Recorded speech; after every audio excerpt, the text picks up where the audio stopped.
இயேசுவை தேடி வரும் பொழுது அல்லது இயேசுவை நம்பி வரும் பொழுது அவன் நம்மை ஏமாற்ற மாட்டான். அது மாத்திரம் நன்றாய் நாம் அறிந்து கொள்ள. ஒரு மனுஷன் கிட்ட போனாலும் அவன் நம்மளை ஏமாத்துவான்.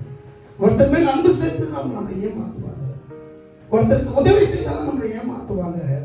ஆனா நாம தேடி வந்த இயேசு ஒருபோதும் நம்மை ஏமாற்றுவார். ஏமாந்து போய் தான் பாஸ்டருக்கு வந்திருக்கிறேன். நீயே ஏமாந்துட்டோம்.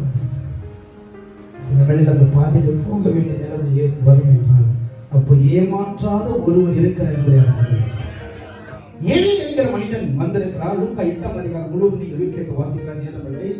ஏழை என்கிற ஒரு ஜெப ஆலயத்துடைய தலைவன். அவன் வந்த நோக்கமே என்னன்னா, தன்னுடைய மகள் மரண அவஸ்தையில் இருக்கிறால் எப்படியாவது இயேசுவை வீட்டிற்கு கொண்டு போய் அவர் கைகளை வைத்த போது என் பிள்ளை சுகமடையும் நினைக்கலாம். ஜெபிக்கிறார். அவனுக்கு ஏன் கஷ்டம் வரும்?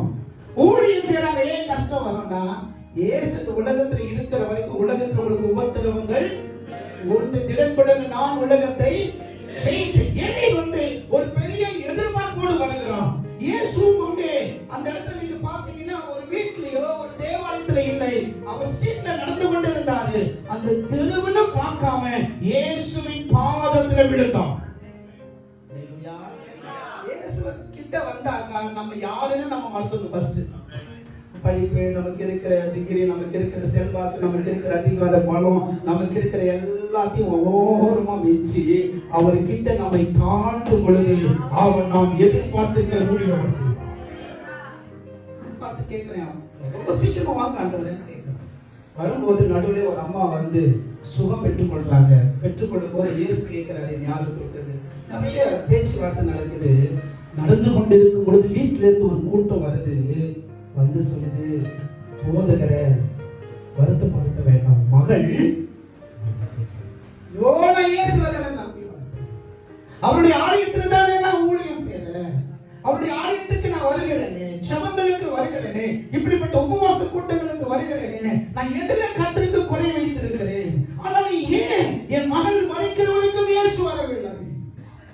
சில வேளையில நமக்கும் நம்முடைய ஜெபத்தில் சந்தேகம் வரும், நம்முடைய விசுவாசத்திலும் சந்தேகம் வரும். ஏனென்றால் நாம் இயேசுவிடத்தில் கேட்டது ஒன்று, நடப்பது இன்னொன்று. அவரிடத்தில் நாம் எதிர்பார்த்தது ஒன்று, இங்கே நமக்கு எதிர்மறையா நடந்தது இன்னொன்று. ஆனாலும் இயேசு இந்த பேச்செல்லாம் கவனித்து சொல்லுகிறாரு. அவங்க வீட்டில இருந்து கொண்டு வந்த செய்தியை இயேசு கவனிக்கவில்லை. எவருக்கு சொல்லுகிறாரு? விசுவாசம் உள்ளவனாக. Be faith. Be faith. சபையே, தேவ பிள்ளையே, இன்னைக்கு கர்த்தர் சொல்லுகிறாரு, நான் செபிக்கிறேன் பாஸ்டர், எதிர்பார்க்கிறேன், ஆனா எல்லாருக்கும் தலைகீழ தான் நடக்குது. தலைகீழ தான் ஆனா அவர் சொல்றதை நிறைவேற்றும். எப்படி எதற்காக வந்தாரோ அந்த நிறைவு, அந்த எதிர்பார்ப்பை நிறைவேற்றும். ரெண்டு காரியம் கேட்டான். ஒண்ணு, என் வீட்டுக்கு வரணும். ரெண்டாவது, என் பிள்ளை வேண்டிய கை. சபையை இன்றைக்கு உங்கள் வீடுகளிலே கர்த்தரின் ஆண்டு வந்து அற்புதங்களை செய்வார். வீட்டுல ஒரு பிரச்சனை வீட்டுக்கு வந்திருக்கலாம், குடும்பத்தில் யாருக்கும் ஒரு பலவீனம் நீங்க வந்திருக்கலாம், இல்ல ஏதோ ஒரு சூழ்நிலை நீங்க வந்திருக்கலாம். இந்த இடத்துல இருந்து கர்த்தர் உன்னை அனுப்பும் பொழுது வெறுமையை அனுப்ப மாட்டாரு.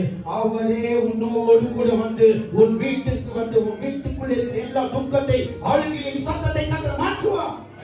எந்த வீட்டில் நீ அழுகிறாயோ, எந்த வீட்டுக்குள்ள நீ புலம்புகிறாயோ, எந்த வீட்டுக்குள்ள எல்லாமே எனக்கு எதிர்மறையா துக்கத்தின் மேல் துக்கம் இருக்கோ, இப்ப அதே வீட்டுக்குள்ள இயேசு உள்ளே நுழைகிறார். எல்லாரும் அவிசுவாசம் உள்ளவர்களை எல்லாரையும் துரத்துகிறார். தன்னோடு கூட விசுவாசம் உள்ளவர்களை சிதறி அழைத்துக் கொண்டு பேசுகிறார். நீ உயிரோடு எழுந்திரு.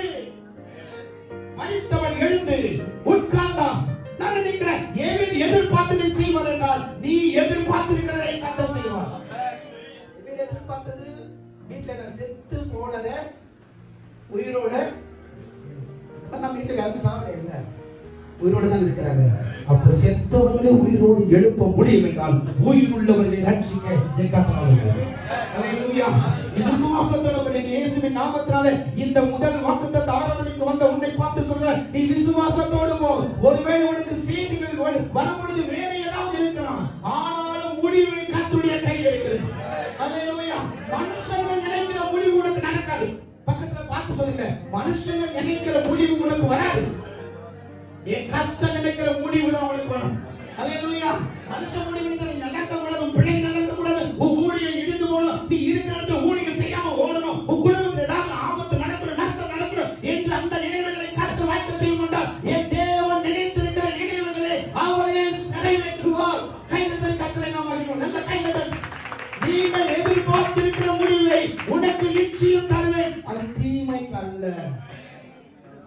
ஏமாற்ற மாட்டார்.